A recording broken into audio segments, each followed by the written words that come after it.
Good evening, everybody. And for those of you not from the Hunter, welcome. Thank you. My question is to the panel.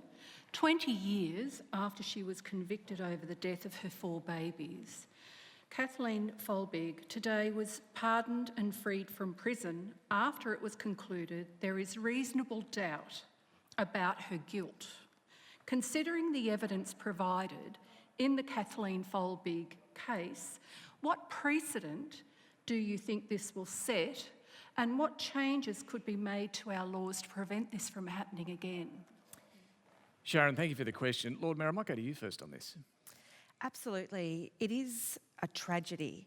We've seen 4 beautiful babies lost. We've seen a woman's life, 20 years of her life, her marriage, so many lives affected. And when you see that type of tragedy, you can only think, what can we do in the future to really make changes? And looking at the Attorney General, Michael Daly, and what he has done today under a Minns Labor government has been the right move, I think, for Kathleen and for justice. There's a couple of stages to go, but in the interim, it really is the science that got us to this point.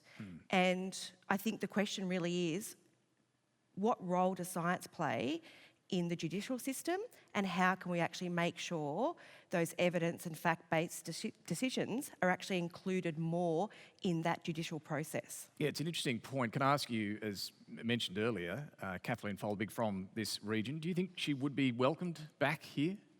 Oh, absolutely. So her lawyer, University of Newcastle graduate, vocal, a number of her supporters all come from Newcastle in this region that have campaigned tirelessly for her innocence and continued petition after petition to actually see the case re-examined. So absolutely, I think you can't underestimate the tragedy of just losing 4 children. I mean, I'm a mother of 3, let alone going through that and then spending 20 years in jail. Yeah, Anika, well, let me just bring you in on this because, I mean, this is such an extraordinary case. I think it's fair to say we haven't seen anything quite like it since probably Lindy Chamberlain.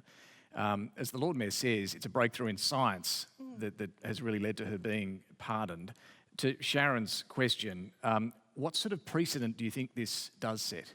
Well, I think there's probably 2 elements to this now. There's actually what's happened here in this case, and you have to, I mean, 20 years is such a long time to be in prison, particularly if you have always protested your innocence. So I think let's take a moment to think about what she and all those, all those family members who loved those children must be feeling tonight. And then for us as public policymakers, there's how do we move this forward? How do we get better?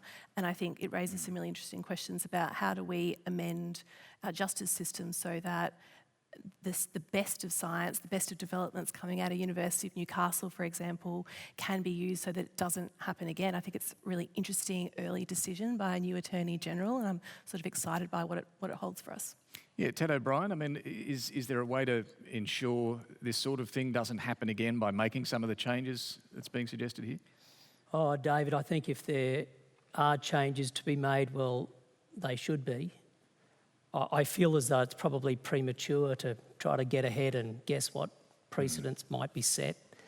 I think, like others, instinctively, when I heard the news, I felt it as a dad and thinking of those 4 little kids, who lost their life.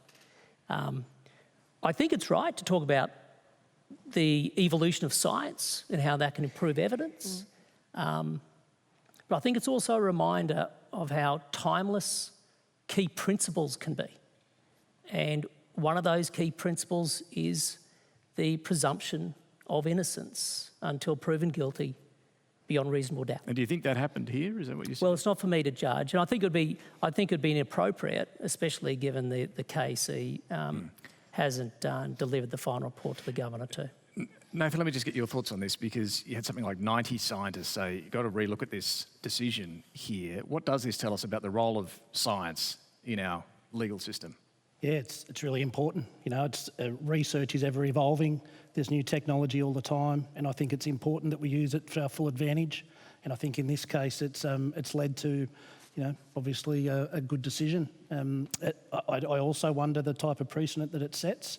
How many other people are currently locked up that shouldn't be, or that science may prove their innocence when they've been telling that for many years. So I hope that we're able to find further people that are incarcerated that might be able to, have their cases heard through science.